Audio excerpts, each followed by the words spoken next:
नमस्कार, मैं श्यामगिरी। आज के कार्यक्रम में आप सभी दर्शकों का स्वागत है। एयर इंडिया विमान दुर्घटना की पहली रिपोर्ट आ गई, लेकिन रिपोर्ट जो आई वह चौंकाने वाली थी। अहमदाबाद के अंदर एयर इंडिया का विमान AI-171 जो क्रैश हुआ, जो बातें उसमें निकल करके आ रही हैं, किसकी साजिश थी यह? कोई साजिश की बू आ रही है, यह आने वाला दूसरा रिपोर्ट बताएगा। लेकिन आखिर इस बीच एयर इंडिया के अंदर दो पायलटों के बीच बातचीत जो रिकॉर्ड हुई चंद समय, कुछ सेकेंड, वह बड़ी चौंकाने वाली है। अचानक इंजन का स्विच किसने बंद कर दिया, जिससे फ्यूल इंजन में, टैंक से इंजन में फ्यूल आता है। अब आप दर्शक अगर गाड़ी चला रहे हैं और ऑयल का स्विच बंद कर दें तो फिर गाड़ी कैसे चलेगी? अब उसी तरह दोनों पायलटों के मेन पायलट जो थे अपने जूनियर पायलट से कहा कि यह स्विच किसने ऑफ किया। वह घबराहट में बोला कि मैंने तो नहीं किया। अब इसकी जांच होगी कि जो सब पायलट था, सब पायलट कहीं किसी से मिला तो नहीं था। पायलट के ऊपर अभी कोई सवाल खड़ा करना बहुत जल्दबाजी होगा, सही नहीं होगा। लेकिन हैक तो नहीं हो सकता कि दूसरे जगह कोई बैठ करके और उसके सॉफ्टवेयर से खेलवाड़ कर सके, ऐसा तो संभव नहीं है। लेकिन यह अब जांच का विषय है कि आखिर ईंधन जो इंजन में जाता है वह स्विच बंद होने से ही हुआ, और यह मुख्य चालक जो पायलट थे उन्हें ज्ञात हो गया और उन्होंने पूछा, बहुत जल्द उस डिसीजन तक पहुंच गए, और जब तक उसको चालू किए फ्यूल आता इंजन में तब तक देर हो चली थी। अब सवाल यह है कि उस विमान में 242 लोगों में 241 लोग ने जान गंवाई। पूर्व सीएम गुजरात के विजय रूपाली भी मौजूद थे। कहीं यहीं से कांटा शुरू तो नहीं हो रहा है इस विमान की दुर्घटना का? यह एक सवाल है। अभी मैं किसी के ऊपर शक नहीं कर रहा हूं, लेकिन जो भाजपा का इतिहास गुजरात से रहा है उस पर शक जाता है। जो इस वक्त सत्ता में आसीन है, गोधरा कांड ले लें या बाकी की देश की जो हालात ले लें या जो समस्याएं हो रही है उसके मार्ग पर, यह सोचने पे मजबूर हो जाता है। लेकिन वह वक्त बताएगा, रिपोर्ट बताएगी। अब यह इसमें कई एजेंसियां हैं, इसलिए यहां तक बात पहुंची है, अन्यथा किसी को पता भी नहीं चलता कि जो AI-171 एयर इंडिया का विमान अहमदाबाद में दुर्घटनाग्रस्त हुआ और 240 लोग तकरीबन मर गए, उसका रिपोर्ट आया भी या नहीं यह किसी को पता नहीं चलता। लेकिन विमान में कोई खराबी नहीं थी, यह फाइनल हो गया। बोइंग विमान जो था उसके अंदर कोई कमी नहीं थी, वह उड़ने की स्थिति में था। इस चीज का क्लियरिफिकेशन उसे क्लीन चिट मिल गया। लेकिन इस बीच मोदी की उल्टी गिनती शुरू हो चली है।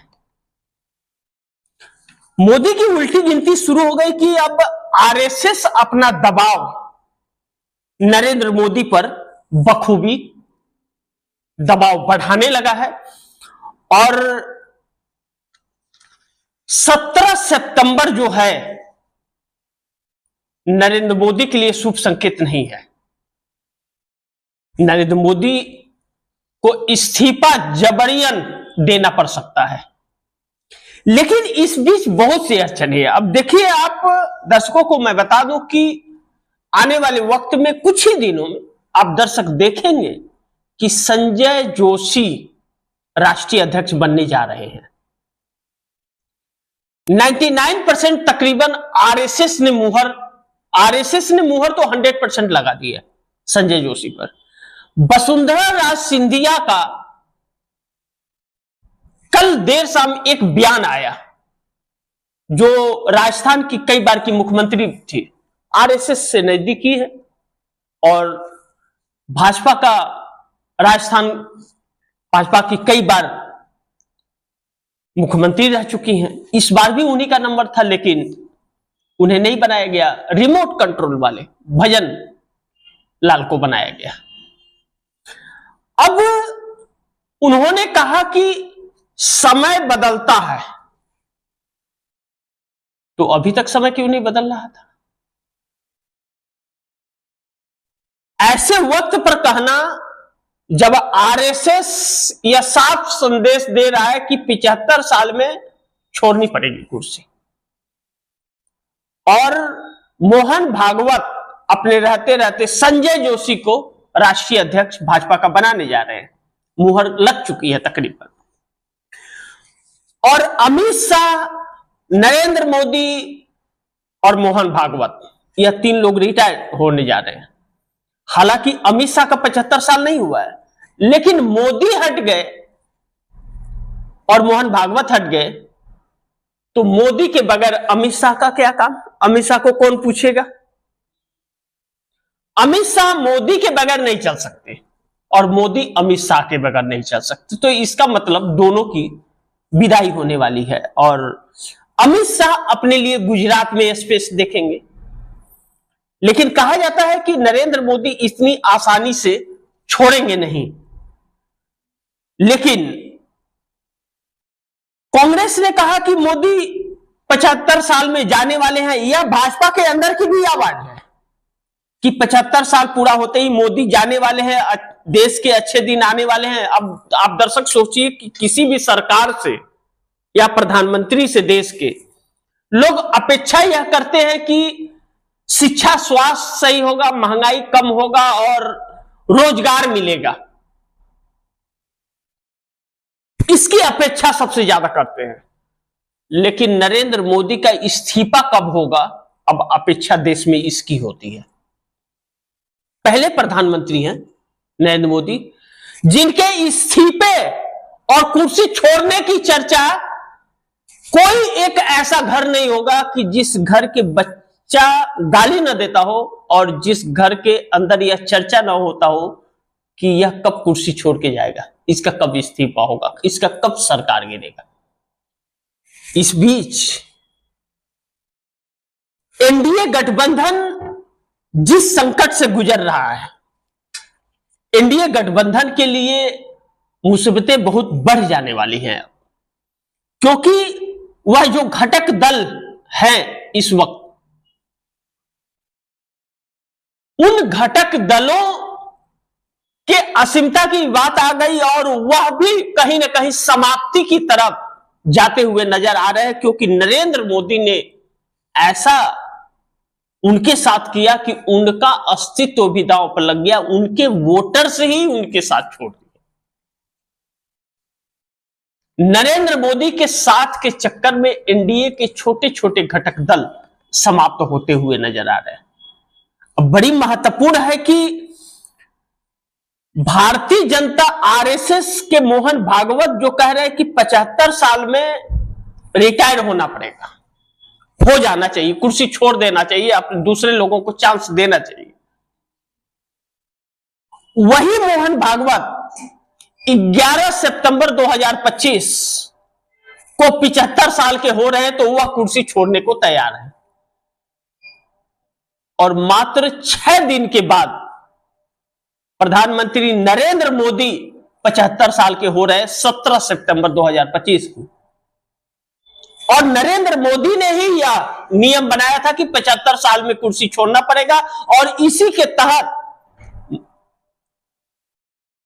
लाल कृष्ण आडवाणी को राजनीति से संन्यास जबरिया लेने पर मजबूर किया गया था। तो अब नंबर मोदी का आ गया है, तो क्या मोदी के लिए वह कानून रहेगा या बदल जाएगा? अगर बदला तो भारतीय जनता पार्टी के अंदर बहुत सारे बगावत 17 सितंबर से उठने शुरू हो जाएंगे, क्योंकि आवाज अभी से गूंज रही है कि यह जो रिमोट कंट्रोलर आए हुए हैं लोग, चाहे वह निर्मला सीतारमन हो, चाहे अश्विनी वैष्णव हो, चाहे और बाकी के मंत्रीगण हो, या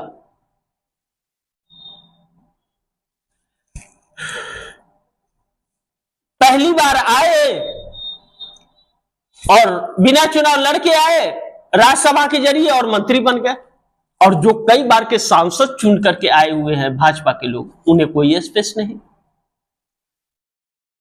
तो जब पार्टी के अंदर भी बगावत उठने लगेगी तो क्या चंद्रबाबू नायडू नीतीश कुमार बचा लेंगे? और नीतीश कुमार की पार्टी तो खुद ही हाईजैक हो गई है। तो आरएसएस के अंदर भी और भारतीय जनता पार्टी के सांसदों के अंदर भी जो एक खींचतान चल रही है, और भारतीय जनता पार्टी के सांसद जो आरएसएस से कनेक्ट हैं, उनका दबाव आरएसएस के ऊपर पड़ रहा है कि अब आप हटाइए और हम लोगों का चांस आने दीजिए। ऐसे में नितिन गडकरी का प्रधानमंत्री बनने का चांस सबसे ज्यादा हो रहा है। अगर नितिन गडकरी बने तो यह सरकार 5 साल तक खींच सकती है, 2029 तक। अन्यथा देश में मध्यवर्ती चुनाव कभी भी हो सकता है। राष्ट्रपति चुनाव के पहले भी मध्यवर्ती चुनाव हो सकता है 27 के वो,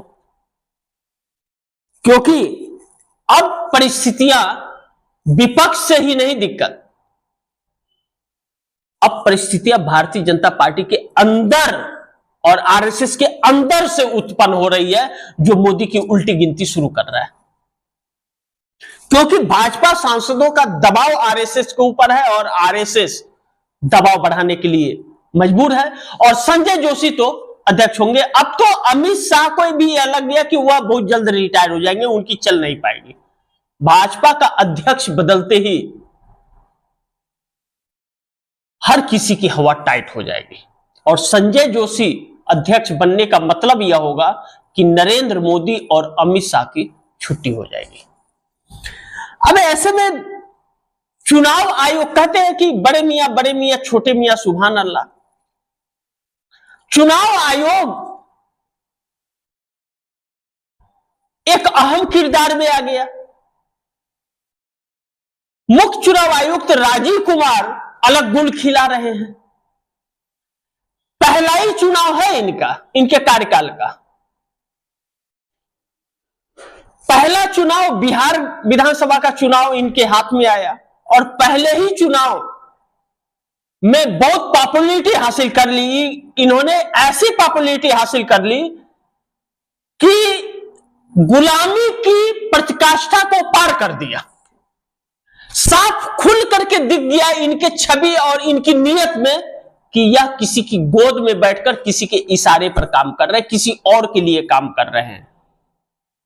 अपनी विश्वसनीयता को जीरो कर लिया। जबकि जिस कानून के तहत मुख्य चुनाव आयुक्त ज्ञानेश कुमार को चुना गया था, वह संदेह के घेरे में था, उसको सुप्रीम कोर्ट में चुनौती दी गई थी।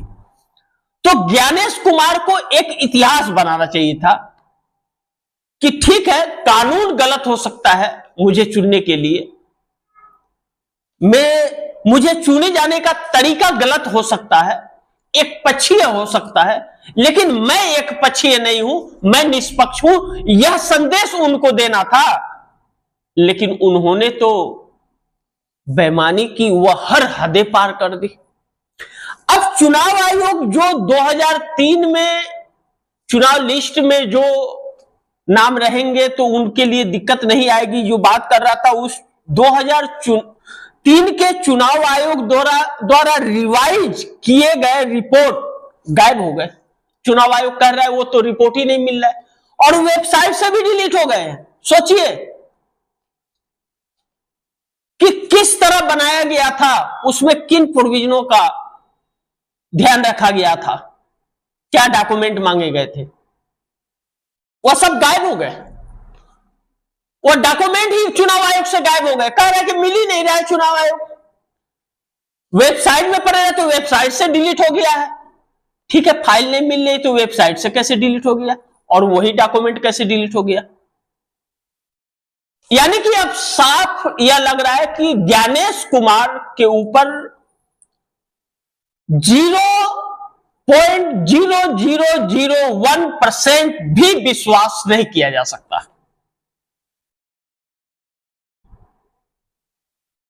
तो बिहार को कैसे इंसाफ मिलेगा। अब यह पेपर गायब होने के बाद में समझ नहीं आ रहा है कि यह चल क्या रहा है बिहार के अंदर, या फिर भाजपा इलेक्शन कमीशन के साठगांठ है, बिहार को धोखा देना है। बिहार में किसी भी तरह भाजपा की सरकार बनाना चाहते हैं ज्ञानेश कुमार, जिसके लिए कुछ भी करेंगे। लेकिन आज एक बड़ी महत्वपूर्ण चीज और भी हो गई, वह यह कि पटना के अंदर फ्लाईओवर पर हजारों की संख्या में फार्म मिले हैं, जो फार्म यह लोग गांव से कलेक्ट कर रहे हैं बीएलओ के द्वारा, लोगों का फार्म भरवा करके, नाम लिखवा करके, कहीं डॉक्यूमेंट ले रहे हैं, कहीं डॉक्यूमेंट मांग रहे हैं, कहीं डॉक्यूमेंट नहीं मांग रहे हैं। वह हजारों की संख्या में पटना फ्लाईओवर पर आज अखबार उड़ते हुए पाए गए। तो अगर बीएलओ भर करके ले आ रहा है और फ्लाईओवर पर उड़ते हुए फार्म पाए जा रहे हैं हजारों की संख्या में, तो कैसे विश्वास करें कि वोटर लिस्ट में उन लोगों का नाम आएगा। और फार्म को क्यों डस्टबिन में डाला जा रहा है, क्यों फ्लाईओवर पर उड़ाया जा रहा है, इससे कैसे इंसाफ मिलेगा बिहार को। अब बिहार के अंदर कौन सी साठगांठ है कि अभी सुप्रीम कोर्ट ने 10 तारीख को ही यह आदेशित किया कि आप जो 11 डॉक्यूमेंट मांग रहे हैं, जज ने कहा कि हमारे पास भी यह डॉक्यूमेंट नहीं मिलेंगे तो क्या मैं इस देश का नागरिक नहीं हूं, और कहा कि आधार कार्ड और पहचान, वोटर आईडी, पहचान पत्र और राशन कार्ड को आप इस डॉक्यूमेंट में शामिल कीजिए। और 2 दिन बाद ही हजारों की संख्या में फार्म फ्लाईओवर पर कर रहे हैं। तो क्या यह मान लिया जाए कि जो फरवरी महीने में 7.9 करोड़ जो वोटर लिस्ट रिवाइज हुआ था, जो नई सूची आई थी फरवरी महीने 2025 के, उसी पर कराएगा चुनाव आयोग। अब नए वाले का कोई मतलब नहीं है, अर्थ नहीं है। या फिर वोट काटने हैं लोगों को, चुनाव आयोग को कैसे भी करके फार्म उड़ा दे या फार्म जला दे, डॉक्यूमेंट मांग कर डॉक्यूमेंट ना मिले इसलिए उनका नाम हटा दे और भाजपा को किसी भी तरह सरकार बना दे, इसके लिए काम कर रहा है। इस सरकार की यह जो हालात और परिस्थितियां उत्पन्न कर दी है सरकार ने, वह बिहार के लोगों के लिए एक नई मुसीबत पैदा कर रही है, और उससे ज्यादा मोदी सरकार के लिए और एनडीए गठबंधन के लिए मुश्किलें पैदा कर रही है। लेकिन भाजपा का खेल उल्टा पड़ जाएगा बिहार के अंदर चुनाव आयोग के फैसले के बाद। अब जो प्रतिक्रिया आ रही है, ज्यादातर लोग नाराज पाए जा रहे हैं भारतीय जनता पार्टी के ही। भारतीय जनता पार्टी को लेकर के चुनाव आयोग की इस रवैये से सी वोटर सर्वे भी आ रहे हैं और फोन कॉल सर्वे भाजपा भी करा रही है। तो उसमें भाजपा के जो मतदाता थे उसमें तकरीबन 60 से 70% लोग अपनी भड़ास निकाल रहे हैं और भारतीय जनता पार्टी को खरी खोटी सुना रहे हैं, वह जो भाजपा के अलावा किसी को वोट नहीं देते थे, यानी कि भाजपा का साथ वह भी छोड़ रहे हैं। कहीं इसलिए तो फार्म उड़ते हुए नजर नहीं आ रहे। कुछ तो बात है और कुछ बड़ी साजिश चली जा रही है। अब देखना इसमें यह है कि क्या आरएसएस का दबाव, एनडीए गठबंधन के अंदर टकराव जो नीतीश कुमार, चिराग पासवान, जीतन राम मांझी, उपेंद्र कुशवाहा, और एक चीज और बोल, बिहार के अंदर का जो एनडीए है और चिराग पासवान जिस हवा में उड़ रहे हैं, जिस दिन मोदी कुर्सी से हटे चिराग पासवान फुर्र हो जाएंगे, क्योंकि इधर से पैसा मिल रहा है और उधर छाना फूका जा रहा है। नहीं तो 243 सीटों पे साहस कहां से आ गई चुनाव लड़ने की, और पैसे कहां से आ जाएंगे।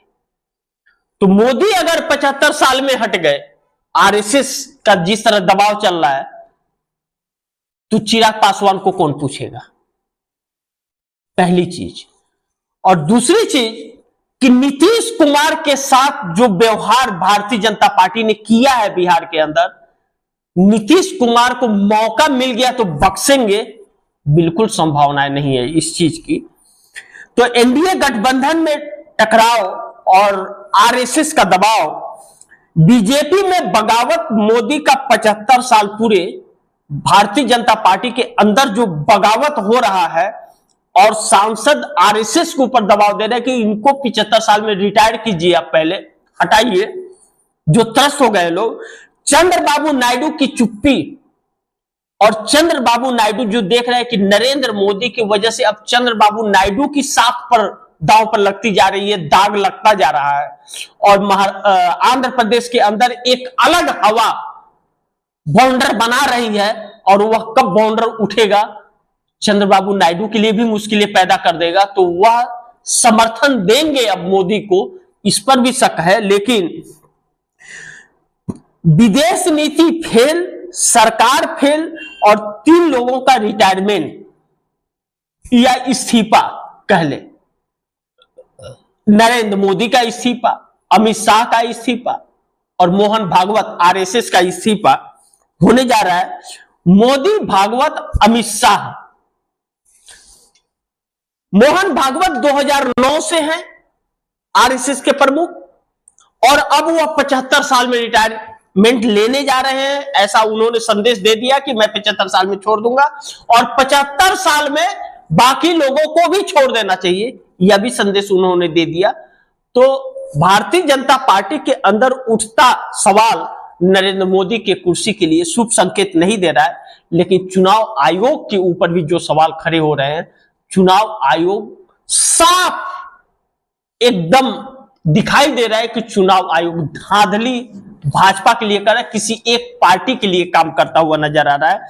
और अहमदाबाद एयरपोर्ट के ऊपर जो एयर इंडिया का AI-171 विमान दुर्घटनाग्रस्त हुआ, अब किसने स्विच ऑफ कराया इंजन का, इस पर भी सवाल उठ खड़ा हुआ, और आरएसएस का दबाव नरेंद्र मोदी के उल्टी गिनती शुरू कर रहा है। तो इसी के साथ दीजिए इजाजत, फिर होगी मुलाकात अगली खबर के साथ, तब तक के लिए नमस्कार। लेकिन इस खबर को ज्यादा से ज्यादा आप लोग शेयर कीजिए, अपने दोस्तों को भी कहिए आगे शेयर करें। आपने चैनल को सब्सक्राइब नहीं किया, सब्सक्राइब कर लीजिए, अपने दोस्तों को भी कहिए चैनल को सब्सक्राइब करें। मिलते हैं फिर अगली खबर के साथ, तब तक के लिए नमस्कार।